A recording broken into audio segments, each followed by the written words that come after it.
Welcome to an indie film podcast film festival review. I'm Victoria. And I am Chuck. Today we're going to be talking about our experience at the Portland Under the Stars Film Festival in Portland, Oregon.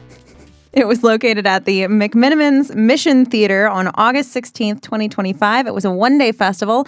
However, Portland Under the Stars is sister festivals with the LA Under the Stars Festival and the Austin Under the Stars Film Festival. Do you want to start off with the review metrics, Victoria? Absolutely. As the film submitter, I dealt with the communications from the festival, which I would rate at a 10 out of 10. Excellent. The films themselves, I'm going to say that they are an 8 out of 10. They were all very good. I put the films at a 9 out of 10. And the attendance audience, I put it a 10 out of 10. 10 out of 10. I would give it an 11 if I could. The networking and events that were available, I put that at about average, 7 out of 10. I put that at an 8 out of 10. And the theater and tech, I put at a 9 out of 10. I'd say it was closer to an 8 out of 10. And awards, I rated those a 9 out of 10. I also rated those a 9 out of 10. The town area that the film festival and theater were in, however, I definitely rated a 10. And 10 out of 10 for me as well. I love Portland, Oregon, which gives my overall rating an 8.6 out of 10. And my overall rating a 9.3 out of 10. Should we talk a little bit about the Portland Under the Stars Film Festival then? Absolutely. So I want to talk a little bit about the submission value overall. It was $36 to submit for narrative short. I do not remember if that was an early bird pricing or not, unfortunately. I wish I knew off the top of my head or by looking at my receipt from Film Freeway. Yeah. However, a little pricier for a short film. Yeah, definitely a little bit more expensive as far as a short submission goes. However, by submitting to the film festival, getting into the festival, or even just attending the film festival, they also give out discount codes and some special offers for some of their sister festivals. So if you wanted to expand your festival run or just attend those other festivals, you would be able to do so, which is kind of a nice benefit that they can offer. Yeah. And I want to point out that the festival itself was fun and cool. It was amazing. There were 4 blocks. We were able to attend 3 of them because we drove in from Boise.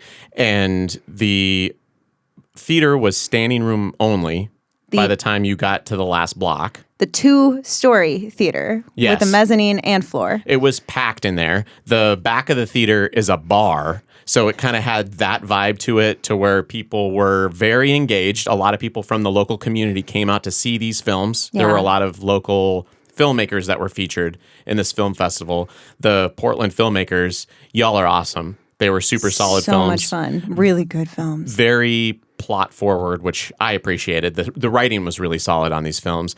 And the audience was cheering. They were jeering against the villains. It was loud. The theater audio system was cranked to 11 as well. It was to compensate for all the audience noise, because there was a lot. Mm-hmm. People were having drinks. They were having a good time. And we were fortunate enough to show up to the final block early enough to be able to get a seat. But like I said, there were people just packed into that theater.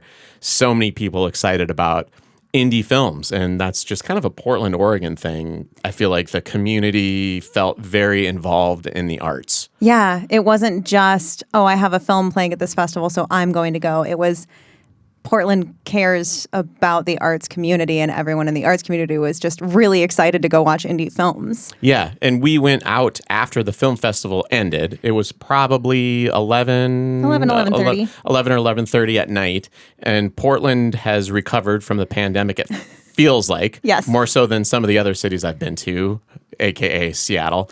The town was out and about on a Saturday night. You won an award for Dive at the film festival, and as we were walking around downtown getting food and drinks, you had countless strangers ask you what was your award for, and it opened up a lot of opportunities for us just to talk to other restaurant and bar patrons about indie filmmaking, and they were all very open and very curious and interested in having the conversation about indie film, which you don't necessarily see all the time. Yeah, I'm sure a lot of you out there that are indie filmmakers, you're used to having to kind of like maneuver the conversation to the topic of indie film so you can promote the thing that you're doing. But the community in Portland was just great. Great people, very curious, very supportive of the arts. Yeah.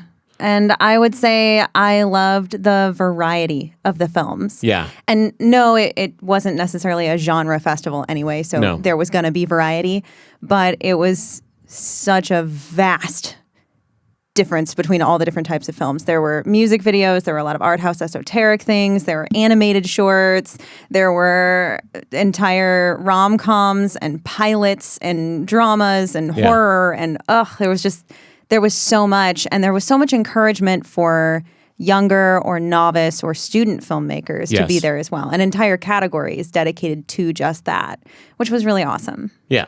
Very cool festival. If you can, that's who I would recommend go, is anyone who can attend. Yeah. Definitely worth attending because of the fact that you will have great conversations with other filmmakers in the bar, behind the theater, not behind the screen, but like in the back of the theater, there's a bar there.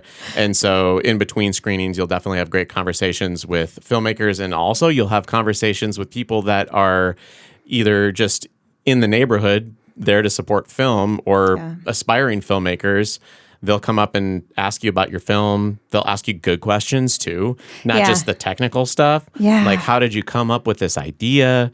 What was the development of this character look like? What did that look like? There was a lot. So people that are genuinely interested in the art. So if you can attend, then definitely it's worth submitting. How about you? What do you think? Yeah, I would say that if you are a filmmaker and you can physically be in Portland for this festival, do it. Just submit. It's absolutely worth it. It was so much fun. It was so great to talk to so many different people from a surprising number of different areas too, because when you get to the middle of the country, you can get people there a little bit easier. So the actual process of seeing more diversity and where people are from comes a little bit more naturally. When you get to the West Coast or the East Coast, you tend to limit your reach. True. But Portland was not the case. There were plenty of filmmakers from all over the place. Yes, definitely a lot from, California, Washington, Oregon for sure. Yeah. But a wide variety of people outside of that as well. And especially for a first-year festival, I see this festival doing very well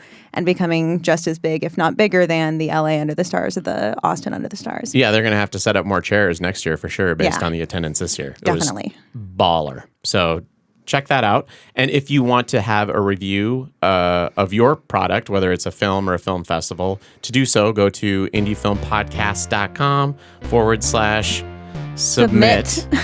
And we can take a look at your film or attend your film festival and talk about it on our podcast. And of course, if you subscribe to our newsletter, then you'll get deeper insights on exactly what these reviews are, when they're coming out, and how you can get earlier access to them.